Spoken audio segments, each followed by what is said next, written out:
మీరు డైలీ తలనొప్పితో బాధపడుతున్నారా లేక రెగ్యులర్గా తలనొప్పి అనేది వస్తుందా? అయితే ఈ చిట్కాలు మీకోసమే. మీకు ఒక సీక్రెట్ తెలుసా? చాలా మటుకి తలనొప్పులు మీ డైలీ రొటీన్ను మార్చుకోవడంతో తగ్గిపోతాయి.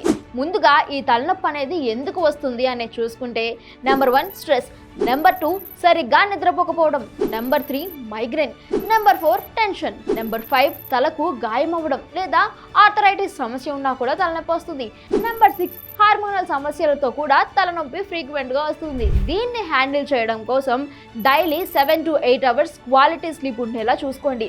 రెగ్యులర్గా హెర్బల్ టీని తాగండి. నీళ్ళలో అల్లం మరిగించి వడగట్టి తేనె కలుపుకొని తాగండి. సాధారణంగా మెగ్నీషియం లోపం వల్ల తలనొప్పి వచ్చే అవకాశాలు ఉంటుంటాయి. అందుకే మెగ్నీషియం సప్లిమెంట్స్ ను తీసుకోండి. మెడిటేషన్, యోగాను ప్రాక్టీస్ చేయండి. హెల్తీ డైట్ ను తీసుకోండి. రెగ్యులర్ బ్యాలెన్స్డ్ మీల్స్ తినడం, హైడ్రేటెడ్ గా ఉండడం వలన ఆకలి లేదా డీహైడ్రేషన్ వల్ల వచ్చే తలనొప్పిని తగ్గించవచ్చు. అయితే ఇన్ని చేస్తున్నా తలనొప్పి తగ్గకపోతే ఖచ్చితంగా మీరు డాక్టర్ని కలవాలి.